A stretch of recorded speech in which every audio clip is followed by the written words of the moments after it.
Thank you very much. Thank you so much for this evening. Thank you, everybody, for being here. She was asking me if I was speaking extempore, which normally I should do, but this is an anniversary, the first, really recognized anniversary. There have been others, of course, but the 10th is significant, a decade of existence. And in this nation, this is no small feat. Now, it's a remark, we're all on the same wavelength. It's obvious. Everybody involved is on the same wavelength. I shouldn't have even bothered about writing this speech because everything inside it has been mentioned tonight one way or the other, even right down to using the same words as you will hear from me. So it's obviously there's a concertation of intent and commitment all around this whole nation. I entitled this A Taskmaster Named Curiosity. You heard that word tonight, right from the very beginning. Now, as may be imagined, not a few organizations and institutions approach me from time to time to request that one brainchild or other of theirs be named after Wole Soyinka, obviously acknowledging the extremely rare exceptions, such as this. I usually plead very politely to be excused. Now, why this exception? For the WS Prize for Investigative Journalism, the excuse is that I am a very curious person. My middle name, which I successfully hide, is Curiosity, a name that I share, incidentally, with the latest, another of my fads, the latest spacecraft circling the galaxy and doing what? In effect, probing the galaxy for answers to 1,000 questions, which is why I also get myself into hot spots near routinely, no different from the risks that the spacecraft Curiosity takes when it gets too close to the sun. The two questions, why, how, seem to be the daily companions of my consciousness since childhood. I assure you it has nothing to do with me. It just happens to be the way in which I discovered myself after my parents took it on themselves to inflict me on the world close to a century ago. I exaggerate slightly, but that's permitted. They paid dearly for their temerity. Those of you who have read my Arcade, The Years of Childhood, may recollect that according to extended family and parental colleagues, I nearly sent them prematurely to the other world with ceaseless questions. It should not be surprising, therefore, that when I was offered the honor of having this award named after me, I accepted so fast that I had no time to ask the initiators or myself the usual questions, why? And I also try to exert some effort to make an appearance at their events, not always successfully, at least once in a while, because I'm scared of being stripped of my title. At this stage of one's existence, I'm not embarrassed to admit that I've not lost this childhood habit, the compulsion to ask questions. I ask those questions of my environment, of society, and I ask them of myself. I ask them of the world, both inert and active. I interrogate trivia, even as I do profundities. You simply never know when trivia turns out to be the mere dust cover for matters of life and death. If trivia is not where it is supposed to be, I always suspect there is mischief afoot. Those of you who have veered by accident, through assignment, or by choice into this specialist and sometimes dangerous branch of your profession, known as investigative journalism, Know that the heart of your undertaking is to ask questions, to probe, to peek beneath the scaffolding of lies and extract truth from its prison. You know the meaning of frustration. Hopefully, you have also learned to recognize the emission of danger. Perhaps you have also known fear. Worst of all, however, in my view, is frustration. No, I do not refer to frustration during the chase itself. The false leads, the promising source that suddenly climbs up, the threats, including threats to family, the blackmail, etc., etc. Because these may even pump up the adrenaline that keeps you going. No, I am speaking of the end-use frustration, which turns out, more often than not as end-use, but as end-scrap.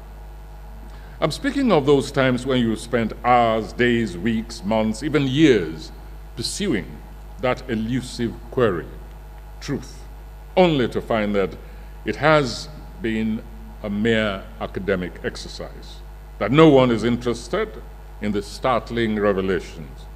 That is the kind of frustration I have in mind. Frustration with a capital F. Then you wonder what your labor has been all about. You have investigated, dug deep and wide. You uncovered the hidden skeletons in the cupboard, unearthed the toes sticking out from buried bodies. Then you discover that the news hound in you has been taken for yet another ride. No one is interested. Your employers have either lost interest or have been silenced. Despite screaming the truth with facts, figures, times, even ready witnesses, images, etc., you find that you have reached a dead end. That must be galling. You feel that a viable chunk of your life has been wasted. I'm here to reassure you that you are wrong about that last despairing conclusion. You have accomplished what you set out to do. You've spread your findings before your colleagues, before the public. The correct assessment, therefore, is mission accomplished. The rest is up to that branch of state establishment and or the rest of the public to pick up the gauntlet and round off your task. The totality of society has a role in this.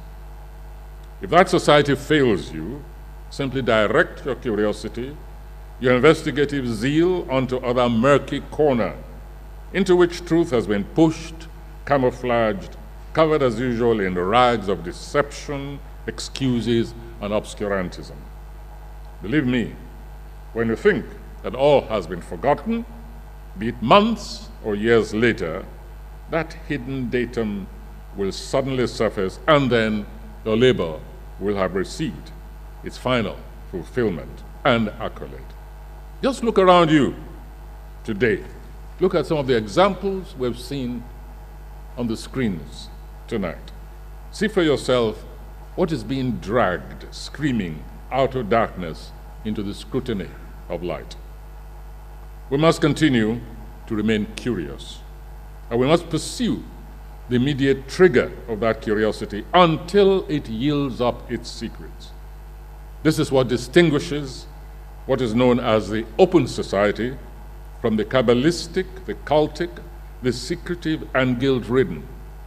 It is either we are free beings endowed with the capacity to demand answers to questions, or we are slaves to dictation.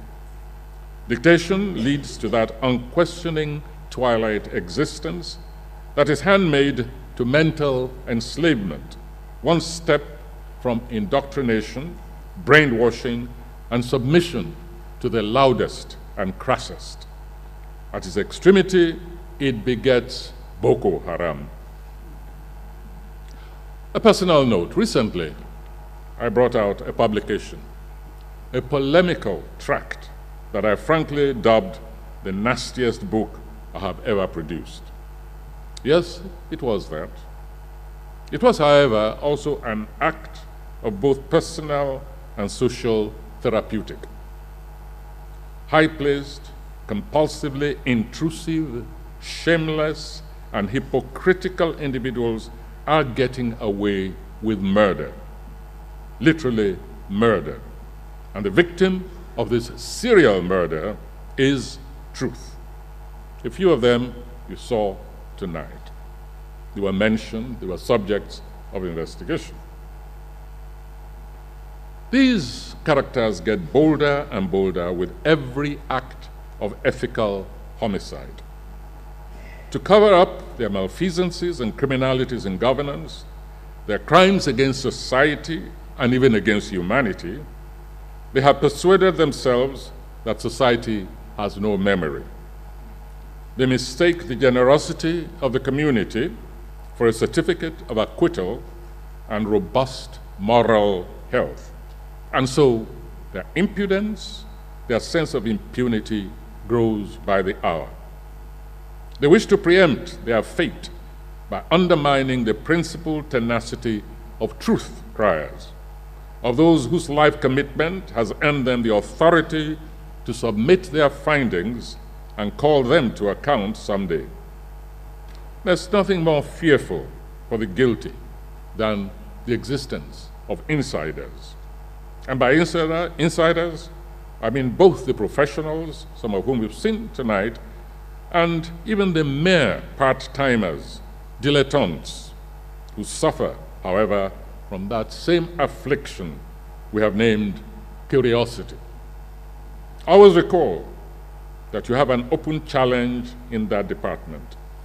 Pursue the trails and entrails of claim, counterclaims in the public domain, and enlighten the public with your findings.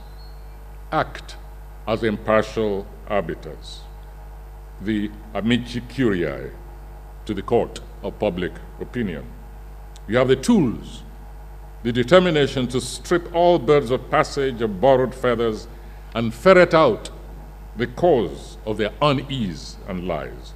Find out where they try so hard to preempt and discredit others, why they are afraid, why they dread the anticipated. Among public critics and thankless investigators are those are referred to as the mere but assiduous students of the operations of power, its uses, abuses, its temptations and triumphs. For good reasons, I consider myself sometimes one of that instinctive breed. Being no claimant to the halo of perfection, I'm basically sympathetic to the fumblings and missteps of power, its regimen of trials and errors. Often these are, of course, simply material for individual judgment, but not when they're acts of deliberate treachery, certainly not their acts of criminalities. Above all, not when they are lies and hypocrisies. Those who have been honored with a mantle of power should therefore prepare, where necessary, to revise the glossed accounts of their stewardship. They have a choice: to do it themselves and throw themselves on the mercy of the court, so to speak, appeal to public magnanimity, or else leave themselves in plain sight, like the raw meat that constitutes the diet of the true investigative hounds. There, in the open, every claim should be subjected to meticulous clinical dissection. Every claim. Where we find maggots, we must not hesitate to alert the public on health hazards emanating from those who claim to possess certificates of health issued by no less than the World Health Organization. After so many years of pampering evildoers, mostly, observe this, mostly for lack of absolute impeccable verification, there comes the day of judgment where opportunity becomes ripe and present for a thoroughgoing fumigation of a disease-ridden polity. Never was investigative journalism more attuned to the times and need as of now. This fortuitous moment calls for a renewed aggression against the predators on society, active or retired. Permit me, therefore, to congratulate the board of the WS Award. It is an invidious task, judging among such products of forensic skills, assiduousness, and public-mindedness. I do not envy the judges. For the winners, kudos are in order. Felicitations. For all runners-up, and indeed all contestants, and even more full-throated bosa, for their contributions to society and for raising the standards of journalism through their example, their commitment, their refusal to be frustrated.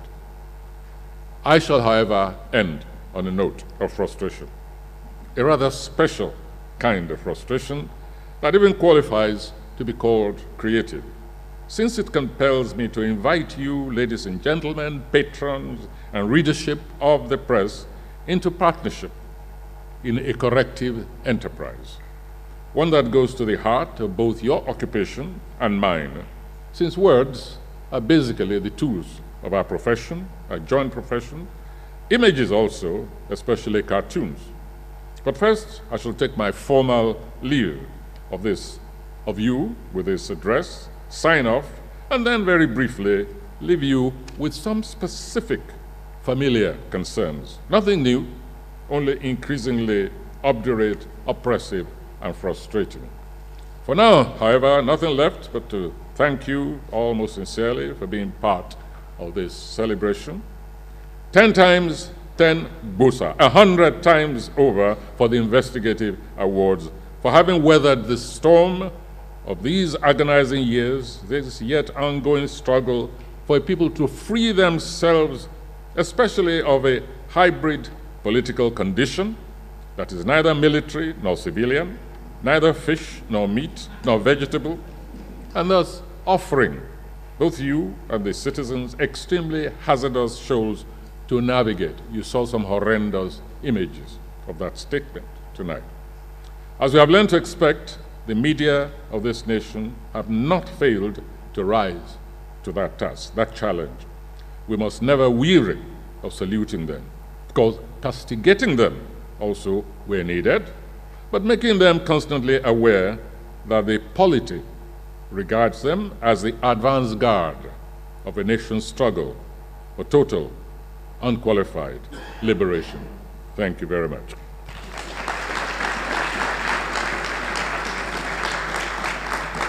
Thank you. Thank you. Thank you. Now, the personal tasks, very quickly. Thank you. Sit down, sit down. I told you at the end of the formal address, I made some notes. One, we have the situation of the military pestilence.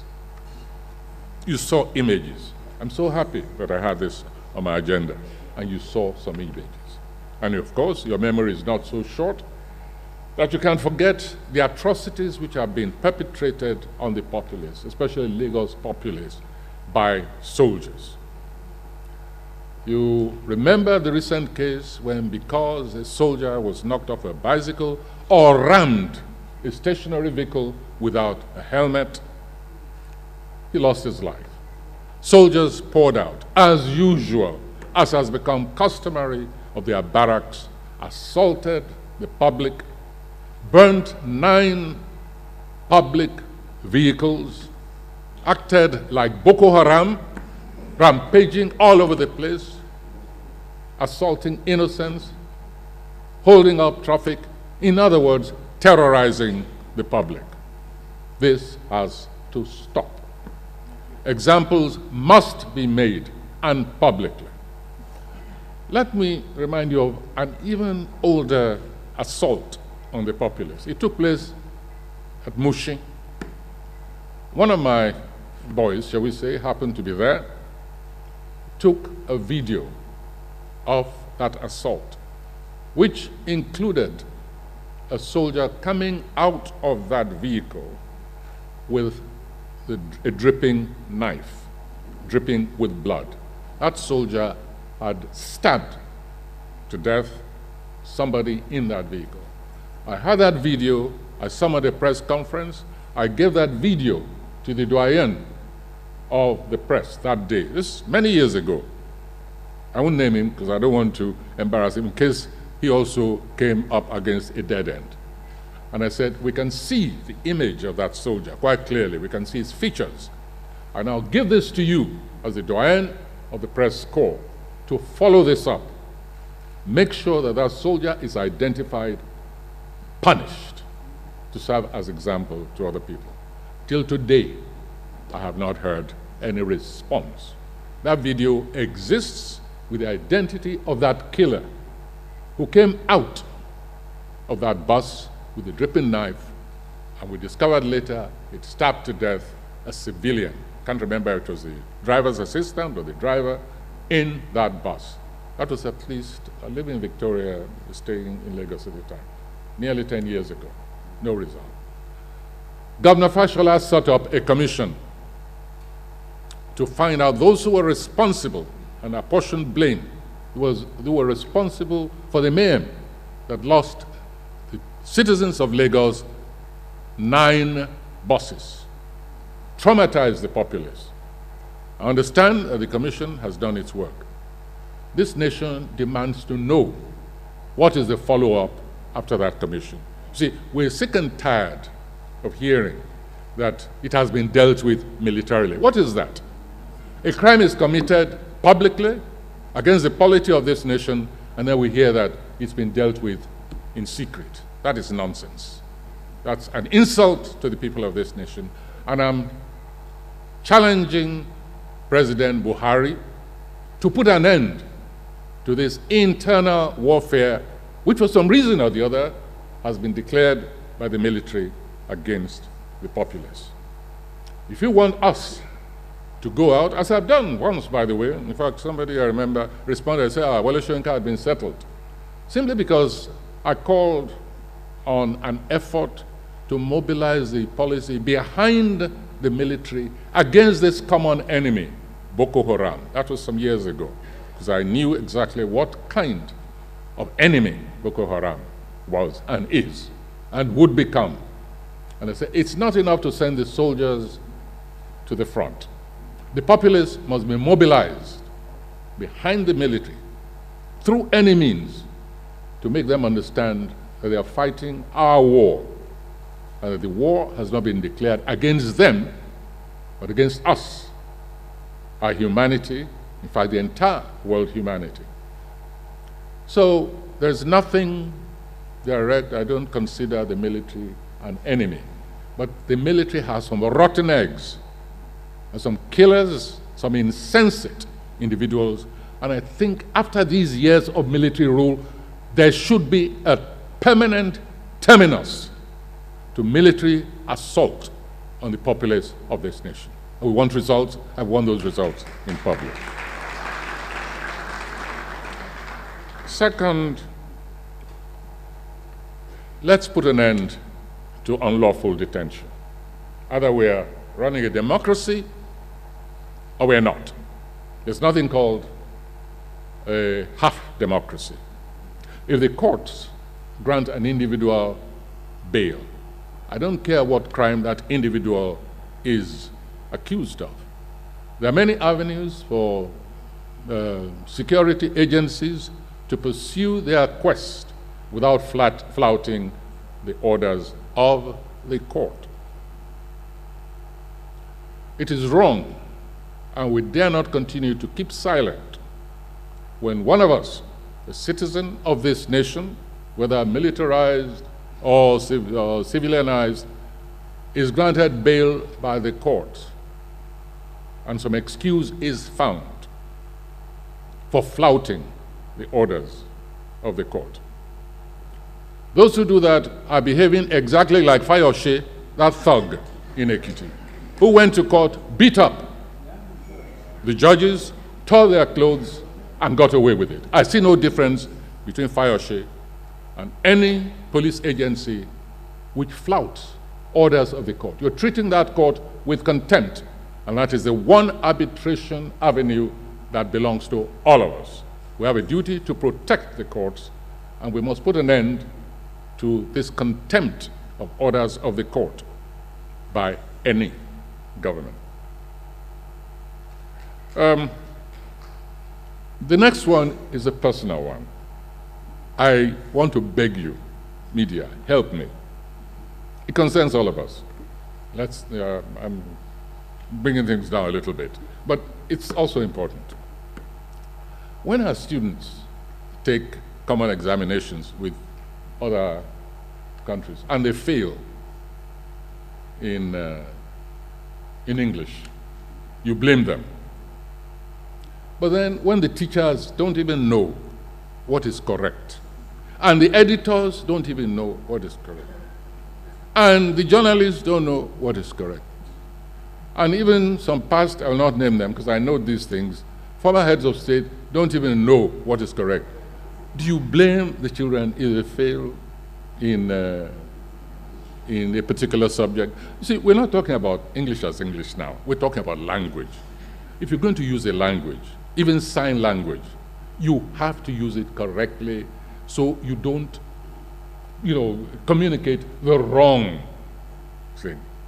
And we say it here, we make a joke about it, but there are hidden consequences because the examiners, international examiners in any language are not going to say, oh, that's okay, that's Nigerian English. No, they're not Nigerians. All they understand is English, English, French, French, Latin, Latin, Greek, Greek, etc., etc. And so, let me implore you, severally, that thing which is becoming so rampant, severally is not several times. It's very confusing. Wordsworth, there are so many columns which talk about use of language, etc., etc. And I think they've also mentioned it, but it seems to make no difference. So please tell our teachers, don't teach. The fellow says, teacher, don't teach me nonsense. When you teach school children severally means several times, I called you severally. You're talking nonsense. You can't call one individual severally. No. You can call several people severally. But same action several times is several times, is not many times over. Could you please assist me so that my blood pressure goes down from time to time? I'm begging you. But just to assure you, let me use Yoruba as an example to assure you we're not talking about foreign languages, we're talking about language. All right. If I say Igbakuba, those of you who I use Yoruba, which is my language, as an example. Igbakuba. What does that mean? Igbakuba. Eh? Igbakuba means anytime, many times. Igbakuba. In some dialects, it's Igbakiba. But suppose I say, not Igbakuba, I say Igbakuba. That's what you hear at the football stadium when they throw bottles into the field. Alakori Igbakuba, Oloshi. What is said to lay. So we talk about language in general. Let's just say the correct, no matter what language it is, and save our children from failing the examinations when they take international.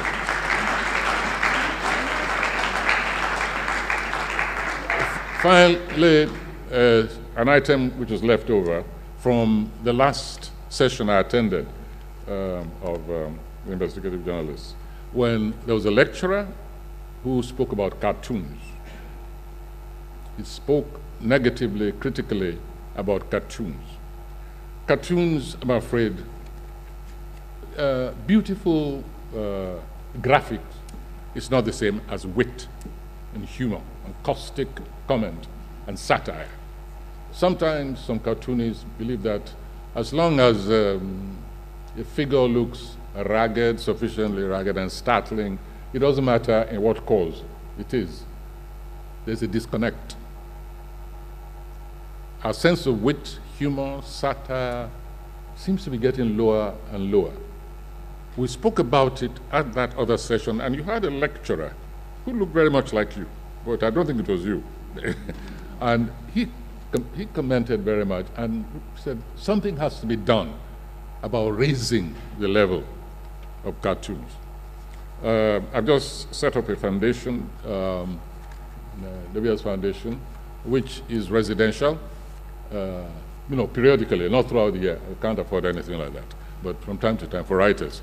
And I wish to offer your association any weekend you like to come there, and you can eat and drink and discuss this issue of cartoons. Whole workshops, shall we say? Chat. It's all the offering I can make you, and to thank you for this marvelous occasion. Good night.